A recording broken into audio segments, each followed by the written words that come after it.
it's funny because I was thinking, okay, so I'm going to be talking to you. What are we going to talk about? So I thought of the one question that I could ask you at any given time, especially over the last 3 months, that I think I could ask it to you every day and the answer will be completely different, probably. What's the question? The question is, how have business conversations changed over the last 2 weeks? You know, it's really funny. It's been a rolling adventure, hasn't it? Back in February, towards the end of February, there was already this suspicion that life was going to get to be different. And conversations started to change a little bit right about then. And they changed from being, how do I build my business? What do I do that's new and innovative? What should I be spending money on? Can you look at my product for me and tell me why people won't buy it? Kind of those things. And it started to shift to, are we going to have a Drupa? Are we going to have this trade show? It was FESPA and Drupa and Interpack, and it was, is there going to be a brand print? Is there going to be any trade show? And back at middle of February, end of February, we thought that FESPA had done the right thing by moving out, right, from their original early date. And we started to say, well, let's hold back a little bit because, it's not really clear what way things are going. And I had just come back from Japan. And so I was in Japan when the lovely Diamond Princess was attempting to dock in Tokyo, and they weren't letting it. And we all felt kind of safe. Mm-hmm. Turns out we were wrong, but we all felt kind of safe.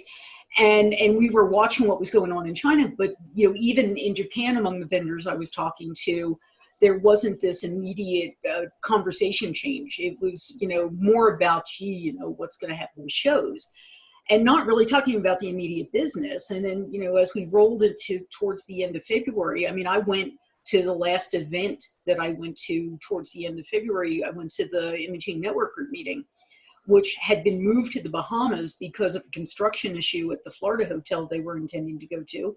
And honestly, for the most part, most of us, jumped on the plane and, we looked around and we, took care of what we touched. Didn't look particularly different as we were heading to the Bahamas.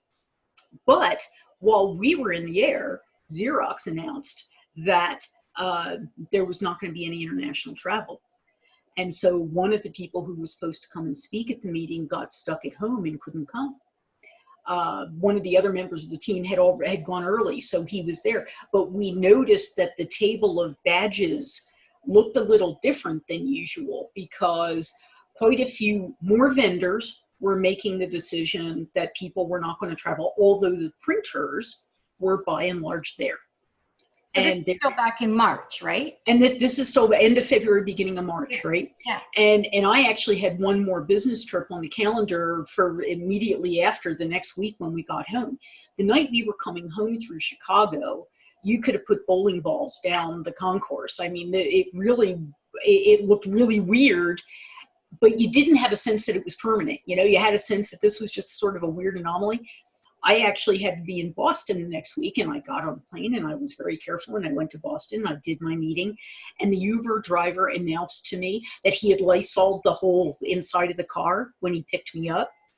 And I thought, well, that's an unusual announcement to make. And then I went and I met with the vendor that I'm working with, and we were having sort of our normal product triage conversations. But towards the end of the day, as we were wrapping up, the conversation turned to me getting home and being careful, because while I was there during the day, the state of Massachusetts went on lockdown. Yes, it did. And so then that's what I came home to, right?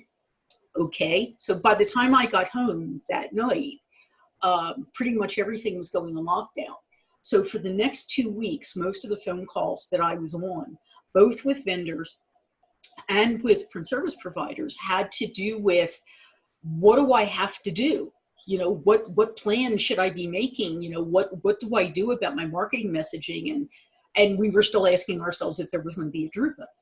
And And at the end of the day, the best advice we could give to anybody was keep doing what you're doing for right now, but watch your pocketbook, right? Watch your bottom line, because this is not the moment to overinvest, right? If right now you are on the edge of signing for a new piece of equipment, and you had a reason for signing for that piece of equipment, and you had the business there to support that piece of equipment, I'd probably go ahead and sign on the dotted line for it, because presumably you've made your plan on how you're going to make that equipment work for you. And even if we have a downturn, your plan should have included contingencies for economic up and downs over the course of the next 24 months that, it's likely we're going to see, but you should still be okay. Now, if you were going to sign for a piece of equipment and you really didn't have a plan, then I probably wouldn't be, signing that check and signing that contract. How often do you think that happens?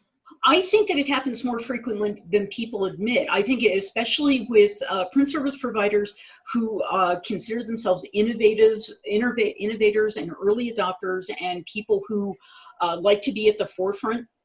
Very often they will sign for new equipment, new finishing equipment, new printing equipment, without necessarily having a book of business to fill it.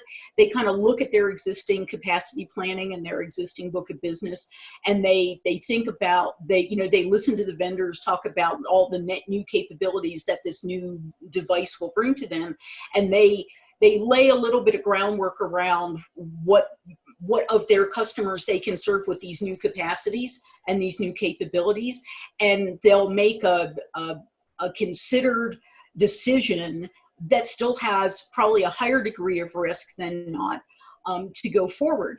The thing is that if they are doing it based on gut instinct and not based on having a plan for how they're really going to get their salespeople trained to sell those capabilities, and how they're going to rework their scheduling plan, how they're going to update their quoting and estimating systems to account for the new capabilities. Are they going to charge the exact same thing even though they can print at a higher DPI? Are they going to charge the exact same thing across a range of substrates, even though these other substrates they can now print on may be much more expensive?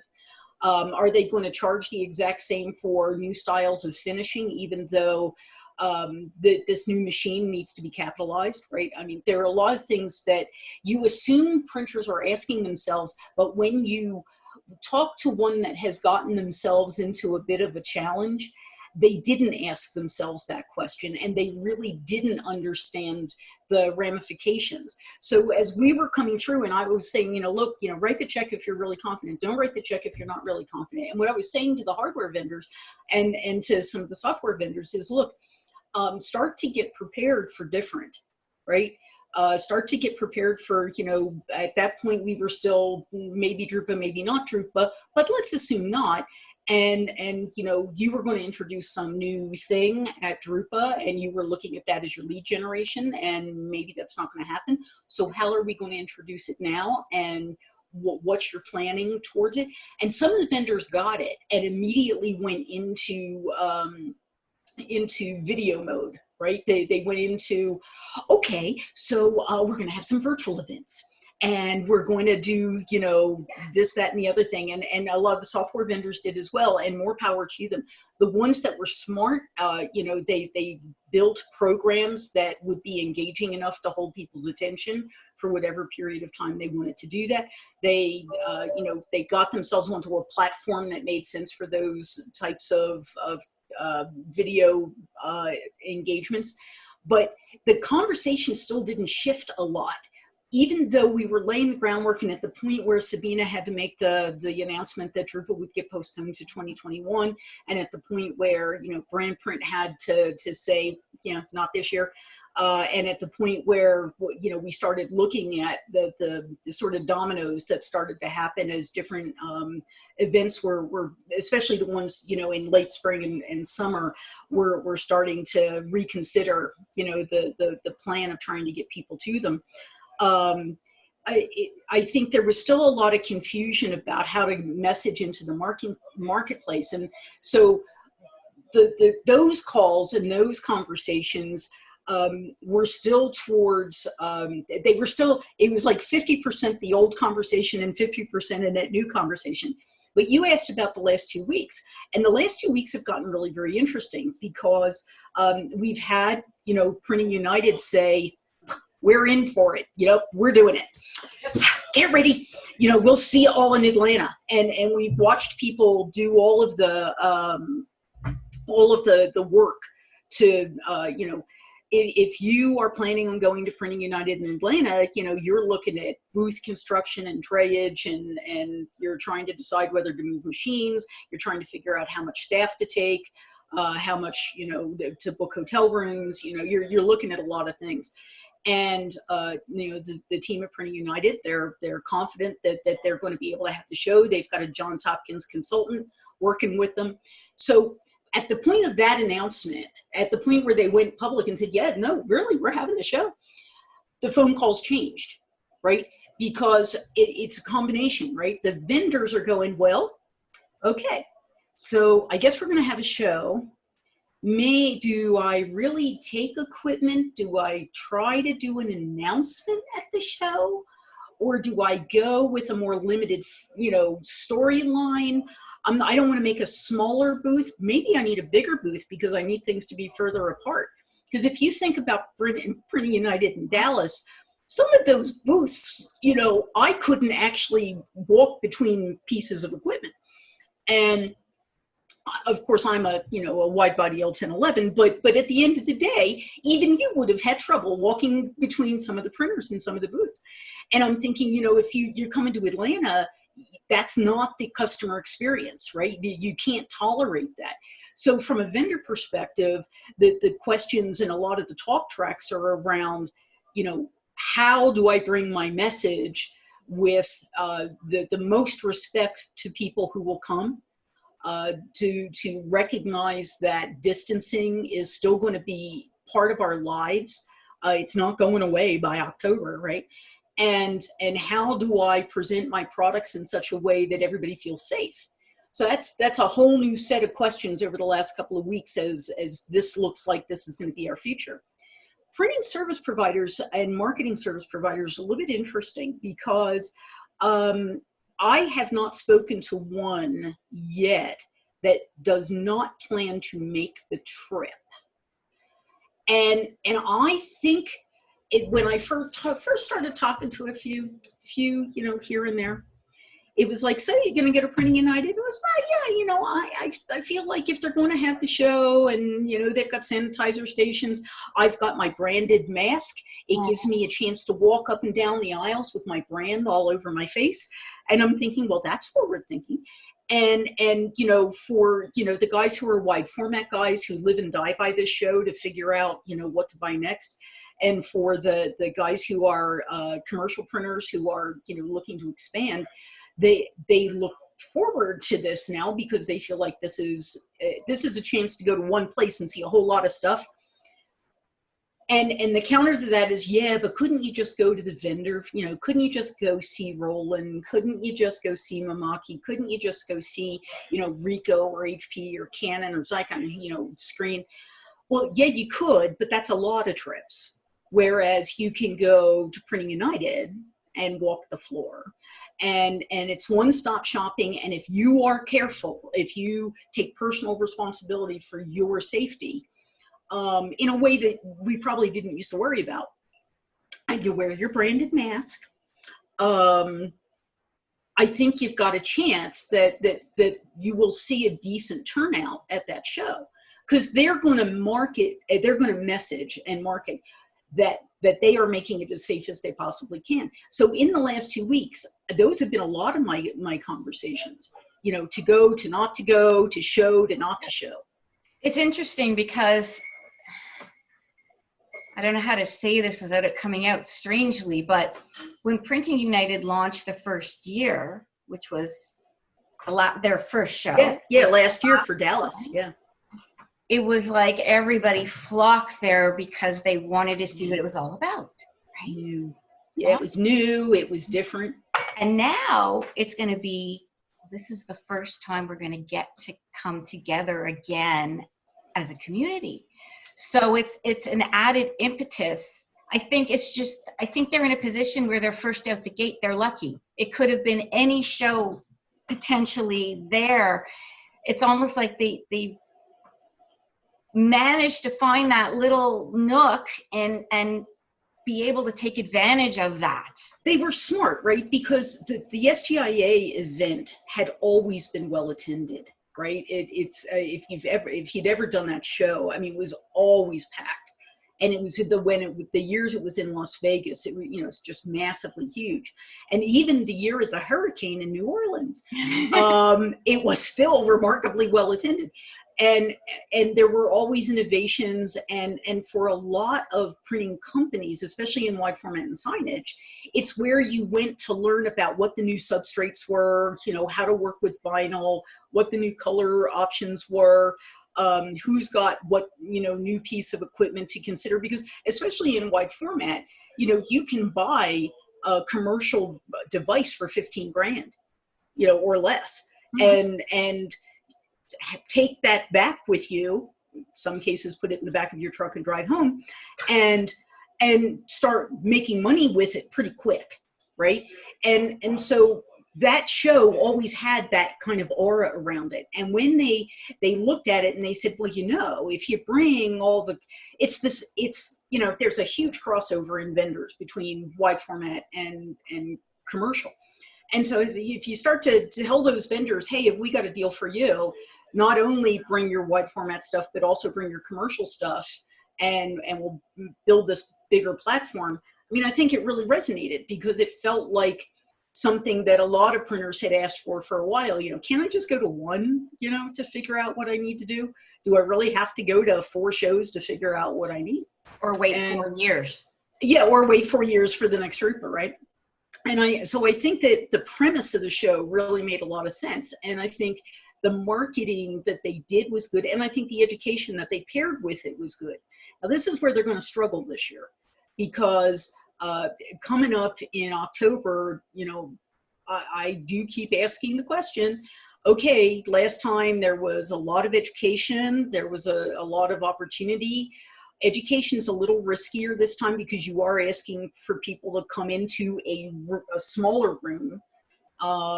I'm not sure how comfortable people will be with that. Even people who got brave enough to get on a plane, although I have talked to several printers who will drive instead. Will they go into a classroom to listen to a brand panel or to listen to a vendor panel? And I'm not sure about that. I think that I know that they're working on a plan for the education, and they're trying to get that all straightened out. And I know they'll offer some education, but I think that it'll probably be much more focused maybe than last year.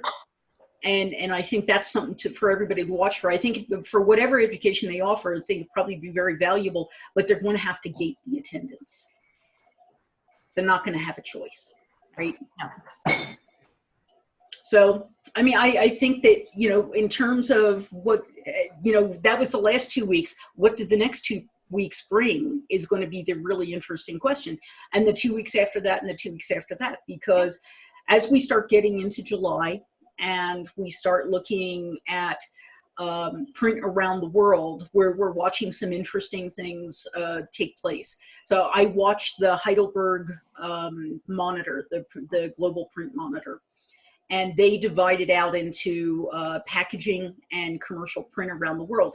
And what it does is it takes all the data that comes off of the connected Heidelberg devices and gives them a sense of volumes that are running through the presses. So they can kind of, from a Heidelberg perspective, they can watch, whether print is about normal or it's really down or it's really up. Packaging is way up over norms, which is kind of interesting and not terribly surprising.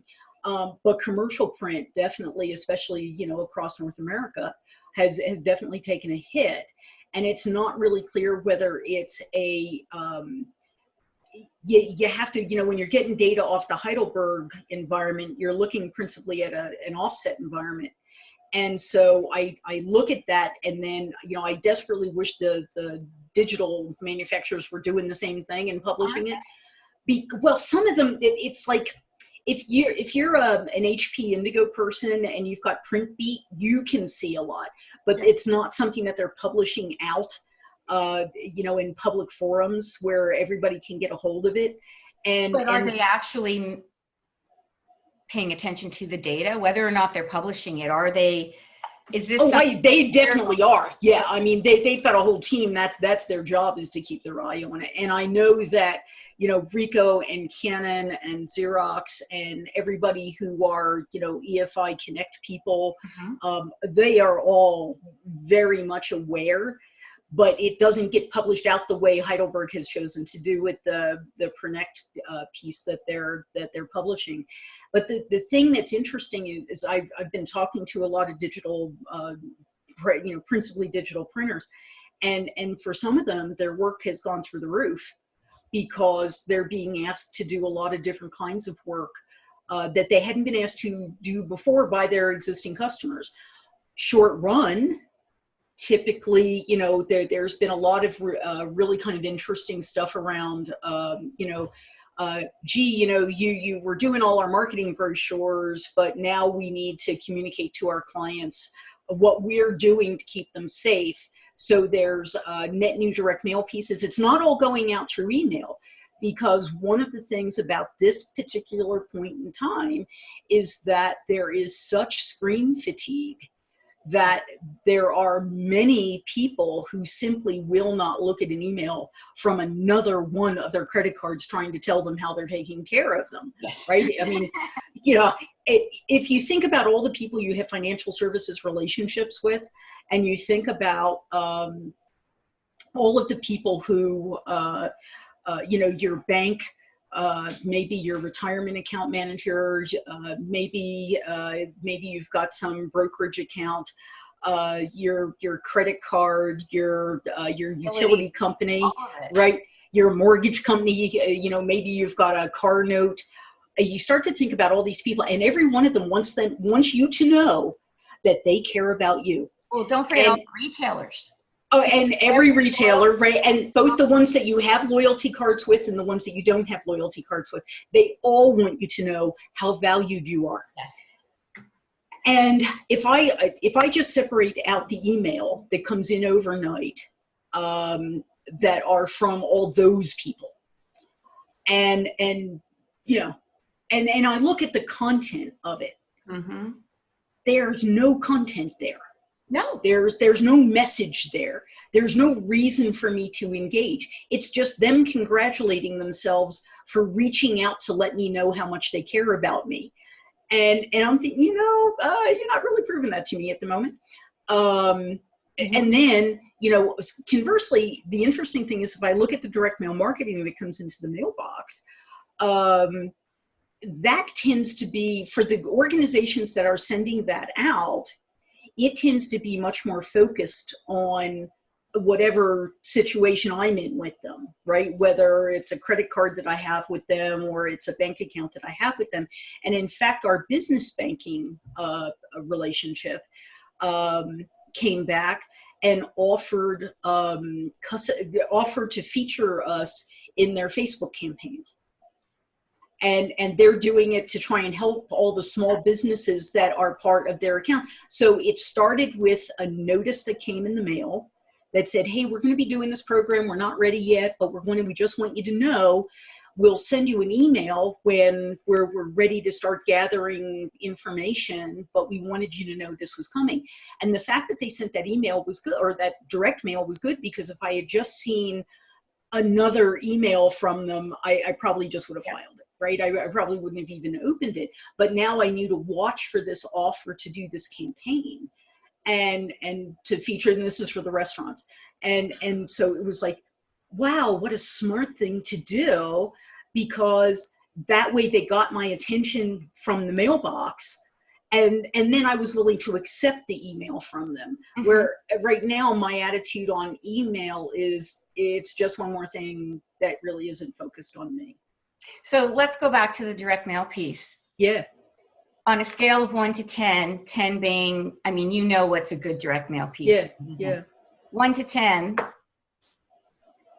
all I get things called. aside, I'd call it a 10 because it did convert you and get you to sign up. That being said, from a personalization From a personalization and direct mail. So, I mean, there were a lot of things I think they could have done, right? I mean, I think that, if I had been running that campaign, I probably would have made sure that the businesses that are represented by the accounts were featured on the direct mail piece. Now, we make it hard because we've got, 5 businesses that yes. are with them, but, we're never easy. But at the same time, I probably would have tried to feature, one or more of the accounts on the piece, and tried to make it a little bit more personal, that much more personal. Was it just a letter? Was it? No, it was a postcard. It was a card, and so front of the card was, and you could tell that they put this together quickly because the front was their typical card, and the back was half address and half message, and the message was personalized to me as the primary on all the accounts. But it said, as a valued, customer of the credit union, we know your small business must be struggling in these tough times. We want to be able to help, so we're building this new program called Denver is Open for Business, and based on this, we'd like to feature your businesses. And it did say businesses, not just businesses. It businesses. Okay. We'd like to feature your businesses in our campaigns, and in coming days, you'll get an email from us that will tell you how to engage with the program and what information we need. And we hope that you'll come and sign up to be part of the program. And I called my business banker when I got the postcard, because I said, I have to tell you, of all the accounts that we have and all the different relationships we have, you guys are the first one who actually reached out with something that it's the classic, right? What do we always tell people? What problem are we trying to solve here? And this showed up knowing that my problem is there's no business. Yeah. Right? We were closed from March 13th or March 16th until June 1st. So that's a long time. And we still have one that's closed, right? That isn't open yet and won't be open until July.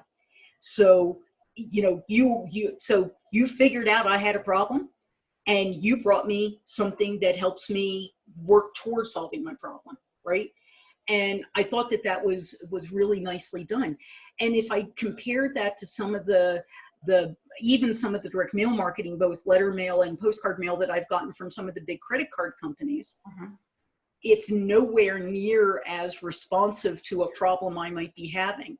My favorite are the ones that are come in saying, hey, we have a COVID-19 response team, and if you need to defer your payments, here's an 800 number to call. So if they had been paying attention to my accounts, they would have known that I've actually been overpaying on all my accounts since this started, because I've had the ability to. So I'm continuing in the pattern that I normally have. I haven't changed my pattern at all. So why did they think that I needed the 800 number for the COVID-19 response team, right? And one of the companies that I do business with took it on themselves to turn my payments off as a help during these tough times, even though I didn't ask them to. So then I had to call them and fight with them to get it turned back on, to get my auto pay turned back on. Wow. Right? So, I mean, different businesses are responding in different ways, but from a direct mail perspective, I think the smartest direct mail campaigns right now are the ones that do look at the data before they send it. Yes.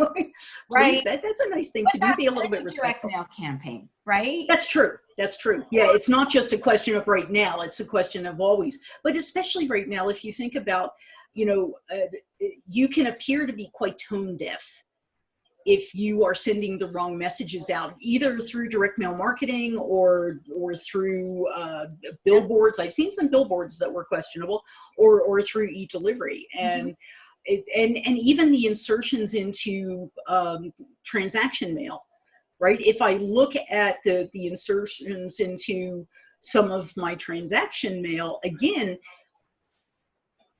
my bill tells you I'm paying my bill. So when the first piece of paper is a slip sheet that says, if you can't pay your bills, it's like, Yeah. did you not notice that I paid my bill? I paid my bill. Looks good. Did you not think that was real money? Did you think I paid you with counterfeit money? I mean, I'm not sure what it is they're trying to message to me, you know? So I think that, and you know, if you think about one thing you could teach to, especially the big ones, the big retailers, the big financial services companies, it's this is not the time to be tone deaf. This is the time to actually not try to be fast in your messaging, but be considered in your messaging, because your customers will appreciate it a lot more. And if you're not taking the time to craft that message, then you're probably more at risk of losing that customer than keeping them, right? Even if you give them some accommodation, you know, if they ask you for a couple of months because, you know, they're out of work or they're on furlough or whatever, because a lot of people are, I think the furloughs are starting to come now more than they did at the front end, right? If you look at the hourly wage workers, they were bearing the brunt of it in March and April and May, and are still bearing a lot of it. But now a lot of the professional workers are getting put out on furlough. We were laughing because one of the local news anchors who does a 6:30 p.m. show that's kind of an alternative news format, who I really like, had to say, look, guys, I'm not going to be doing the show in the coming week because, like a lot of companies, our company is doing furloughs to try and not have to lay people off. So it's my turn next week. So I won't be here. Other people will be here. It'll be just fine. And apparently the volume of email they got, oh my God, they're firing you and he's leaving, da, da, da, da, da. You know, so, I mean, he's a very popular anchor, but it sort of kind of gave you a sense that, you know, this is hitting so many companies at so many different sizes. Furloughs are getting fairly common. And so it's now, as opposed to 3 months ago, that a lot of people are looking for a deferment or, you know, a change in due date or some other accommodation. And it's fair to pay attention to that. But so many companies have no concept of customer preference management. No. So going back to the overall message, there's so many things that I wanted to ask you. So one, without going too down the rabbit hole, it sounds to me like the fact that it was just a simple postcard is really what got your attention. That chances are, if it was in an envelope or whatever, you might not have even opened it. You know, because it was from my business bank, I probably would have opened it. But if it was letter DM, yeah, I probably would have just tossed it. I don't know that I would have spent any time with it. If I opened it up and it didn't say urgent notice in it, you know, I probably would have tossed it, because that's kind of my normal way to do it. You know, it goes straight into recycle. So that means even smaller companies don't have to have big budgets to get a mailer out if they know who their customers are, who they're helping, and how they're able to help them. That's all they really need to know, right? Like they just have to have some compelling message that they want to get across. Like, don't send DM out just to send it out. Well, see, that goes to the second part of my question now. So way back at the beginning, to your point, the messages were all about, here's our COVID-19 plans. Here's what we're doing. We're here for you. Then it started to shift a little bit, and it turned into more about how to work from home and how to cope mentally, and this is what you need to do. And then the message shifted again as people got used to whatever the current now was, the new normal at the time, and got used to it. We slowly emerged. And now it feels like businesses are starting to reopen. I mean, in Canada here, we're in phase 2 for a lot of places. The malls just reopened on the 8th of June. So people are slowly coming back to life, and I'm feeling it in some of the business messages coming out. They are starting to ask for the sale a little bit more than they were a month ago. And I'm wondering, how much longer we're going to still need to ensure that the story, that the message relates back to COVID, and how much we can continue to just, I'm sensing I'm going to give you there's two always gonna answers be a on that. trend. Yeah, I'll give you two answers on that. Yeah. The first is the letters COVID and the numbers 1 and 9 should never appear in your marketing messaging, period, the end. It shouldn't be the subject line of your email, and it shouldn't be on your DM. It just shouldn't be, and it never should have been, because that makes it all about you, right? To be honest, it really doesn't speak to the recipient's needs. Mm-hmm. You don't know if you don't know what their current situation is. You don't know what their lockdown situation is. You don't know what their quarantine situation. You don't know what their job situation is. Don't make assumptions. But what we all share in common is that the economy is a little squishy right at the moment.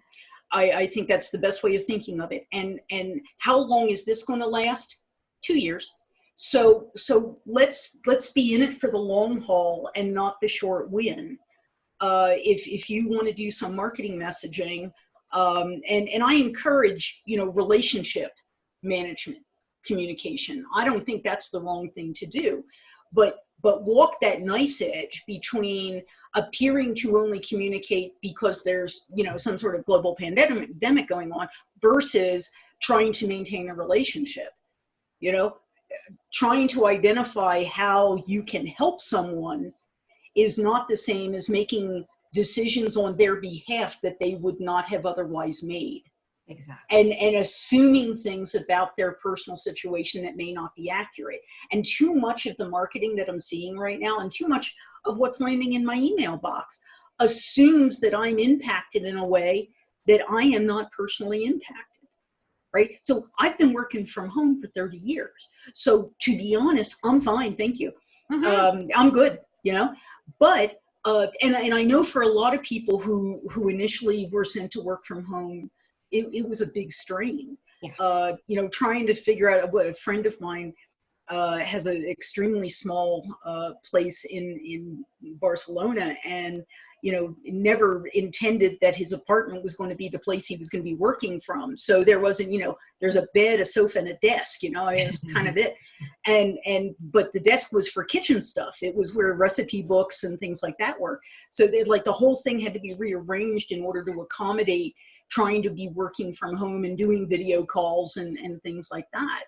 And I know my friend Stephanie Gadden in Australia, she's with the Print and Visual Communication Association. And so she's been working from home for years and years like I have. It didn't really immediately occur to her that it was a problem.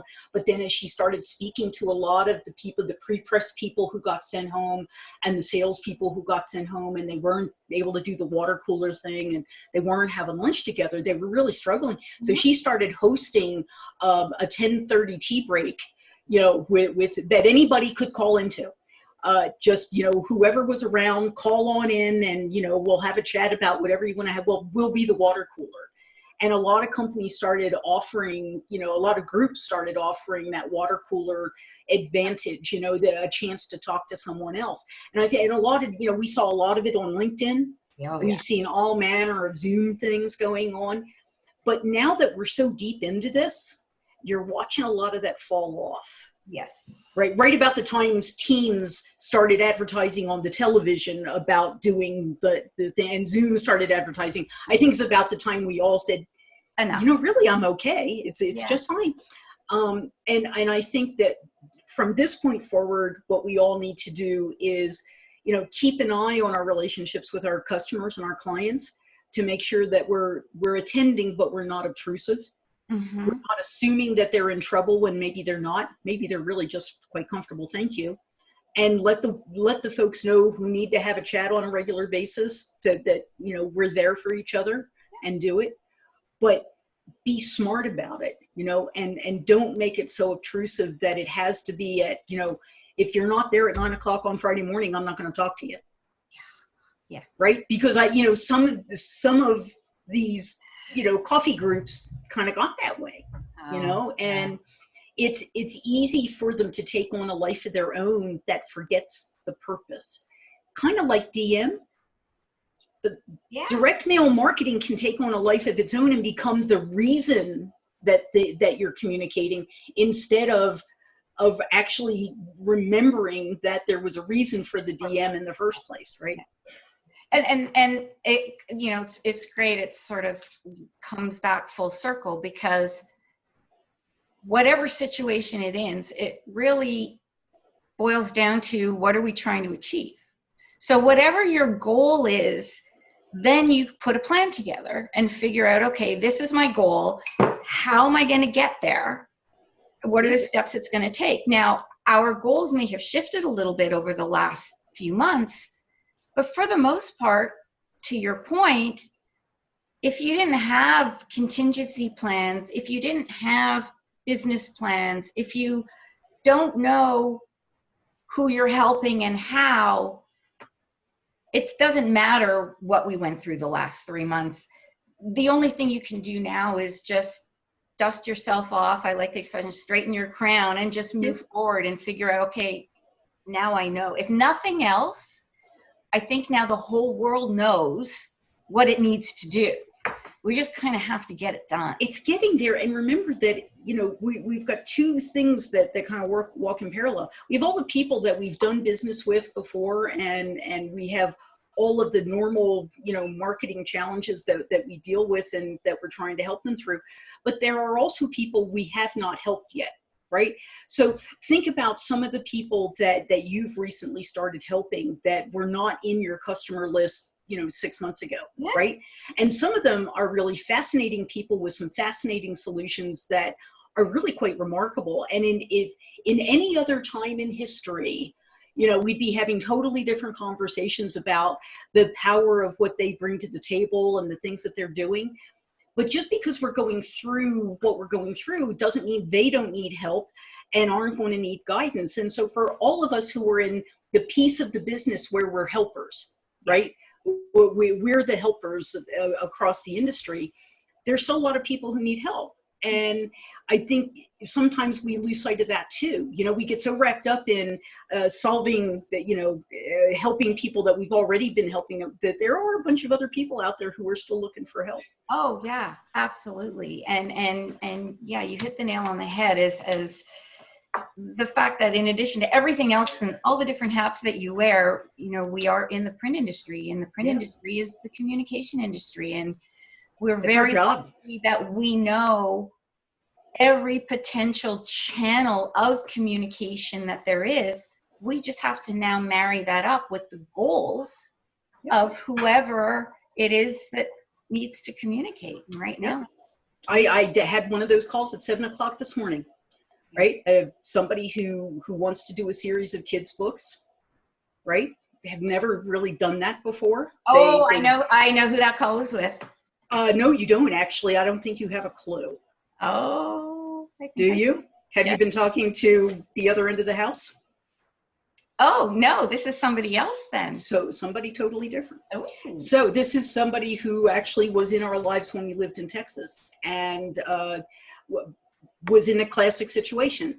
The job disappeared, educator for decades, and all of a sudden can't find a job, and said, but I know all these things, and had thought, well, maybe I'll go get my PhD.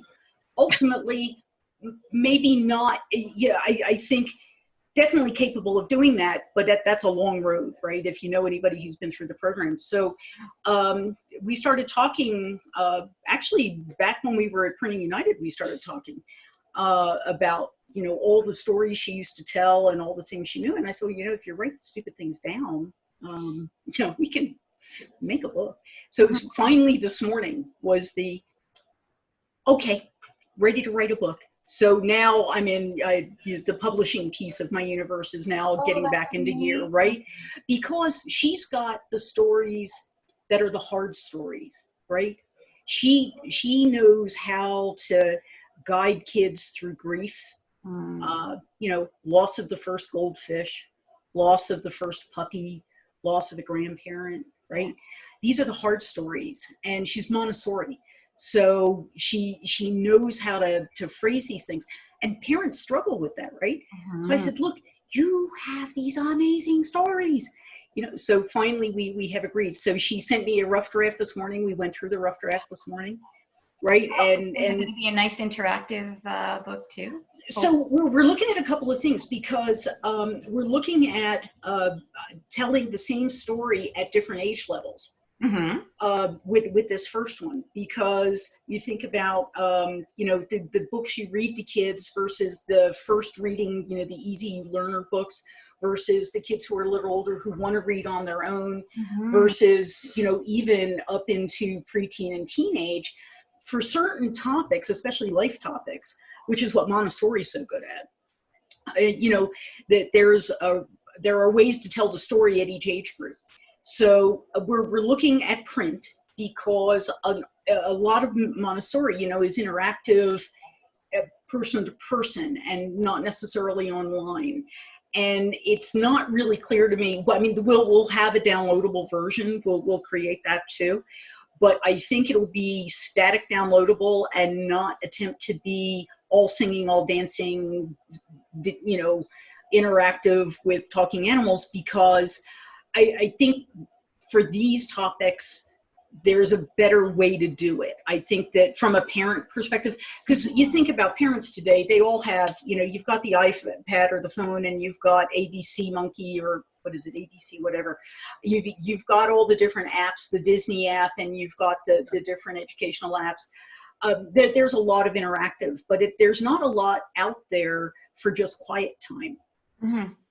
Right? And quiet time is still really, very important. That's something that Montessori emphasizes, is that quiet story time, line time. That there's, all the concepts around it. And Montessori was in our life for many years. And so I have great respect for that. But, a lot of the material, one of the things she was saying is that, a lot of the material that's available is older. There's not a lot of new material in the marketplace for those quiet moments. So we're going to look at kind of quiet moments. I love it. I think that's awesome. And it's going to be print. I can't wait. Yeah, well, it's going to be fun. It's probably going to take us a while, but we'll get there. It'll probably take us 6 months to figure it all out. I need to start finding a printer that I can work with reliably, and I'm sure that there are some. There's a few out there that would. Yeah, I'm sure that there are a few that understand how to do kids' books, right? Because if you think of it, there's an opportunity to personalize them. There's an opportunity to do a lot of the kind of fun things and still make them really relevant. And because it's tangible, you can create that whole boxing experience as well. Exactly, yeah. Really personal. Like, there's so many customizations and everything that we talked about, right? Yeah. But again, we know it's print, but the average person doesn't say, I'm going to go to my printer for this. No. You wouldn't even think of it, right? Yeah. We were actually debating about board books. When my son was very young, we could have papered a room in board books. I mean, we were wall-to-wall board books. And then as he got older, it was, we went through every stage. And there were probably, 1,000 books by the time he got to the point where he could actually read on his own. And in the end, I think that's not an uncommon experience. I think a lot of parents go, board books and things they're things that you can really handle. And we're having that conversation about doing that, because there are people who could do it for us. So we're kind of, so I find myself in the role of trying to decide how I want to be the print buyer, which is going to be kind of interesting. Oh, that will be interesting. Yeah, it'll be a lot. I mean, I've done it before. I mean, I've been publishing for 25 years, but it's always been, more traditional trade publishing, and not trying to worry about something that will hold up to kid friendliness. Sure. Well, that's really cool. So what's on tap for you this week, Pat? You're not traveling anywhere, so usually I never know what side of the world you're at. But no, I'm not. I am not traveling until July.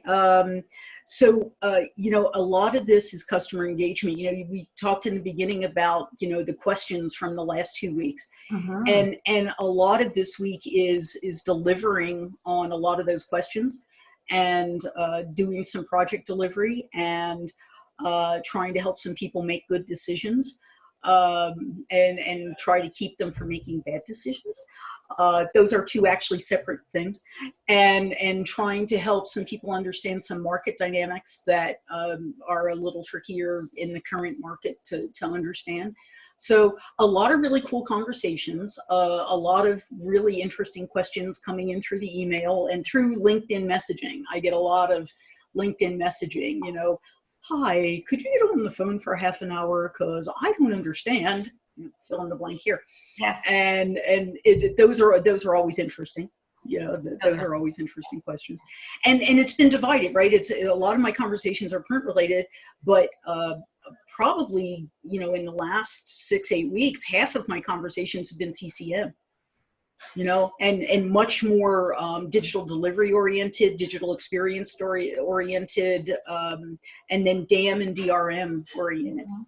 Because the DAM and DRM are starting to certainly invade our part of the business. And so if you don't understand them, but you're being confronted with them, I have that in my back pocket. So I've been having a lot of those So conversations too. you're not swearing. DAM is digital assets management. It's digital DRM. asset management, and DRM is digital rights management. And for anyone who does direct mail marketing, if you're not paying attention to the ownership of the assets that are being used, you don't just go out on the web and screen scrape a picture you think is pretty and throw it on a DM piece. I know that's a shock, but that's not what you do.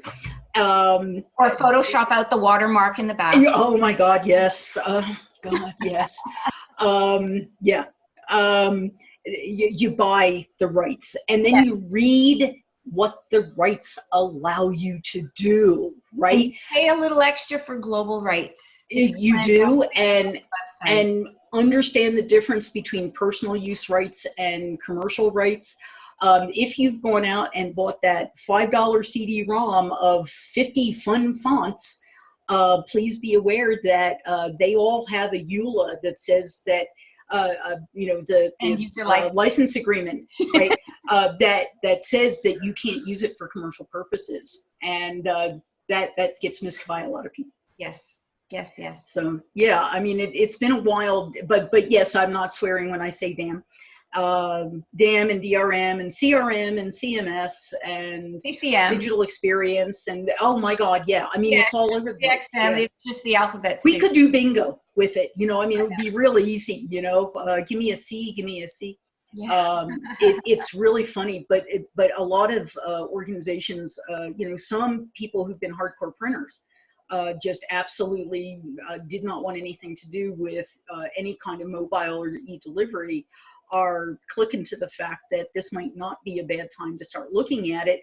And very often when I have conversations with them, the vendors they're already working with can help them get there pretty easily. They just have to be willing to, pay a little bit more and turn a key. But they're often shocked at how easy is not the right term, but how frictionless it can be to offer that additional capability to their customers. Yeah. I love it. Thank Yeah. you. Have a great week. I hope you're having fun too. I am. It's raining today here in Toronto, Oh. but no, it's been busy. It's been crazy. I've been having lots of. I'm noticing a lot more, especially software companies, are starting to come. Not that they haven't been alive over the last few weeks, but again, we've all just kind of been figuring out how to move forward next, as opposed to really starting to look ahead into the fall. To your point, the shows, I think that was a big one. Once they, people are saying that we are returning to some semblance of what was our normal. I like to call it the now normal, as opposed to normal. I'm tired of the normal. Yeah, I'm kind of done with normal. I just say now. Yeah, exactly. So I think that it is the summer now. The weather's nicer. It seems as if people have hope. We're seeing the light at the end of the tunnel. people are getting back to business, and maybe not the way it was, but they're not in that we don't know what's going to happen next mode. It's like, okay, we're back in the control seat as much as we can be. Now let's figure out what direction we're going to take. And that's where the conversations I'm having are, what direction do you want to go? And who do you want to visit along the way? And okay, let's figure out if there's a path. And it's not even if there's a path, it's what's the path. It's what's the path. Exactly. There's a path. There's always a path. You just have to find it, and sometimes it's a lot more obvious than others. I like looking for the ones that are a little less obvious. Well, you find the fun and the innovative stuff that way. They're fun. Yeah. Cool. All right. Well, best of luck, Joanne, in all of the fun conversations you'll have. Where can people reach you, Pat? I am the easiest person on earth to find. Gosh, I'm Pat McGrew on LinkedIn. That's a good one. I'm Pat McGrew on Twitter. And I'm PCM at McGrew Group. You can see it there on the crawl in the back. PCM at McGrewGroup.com. And, email's always open. There you go. Thank you, Pat. Thanks, Joanne. Bye. Bye-bye.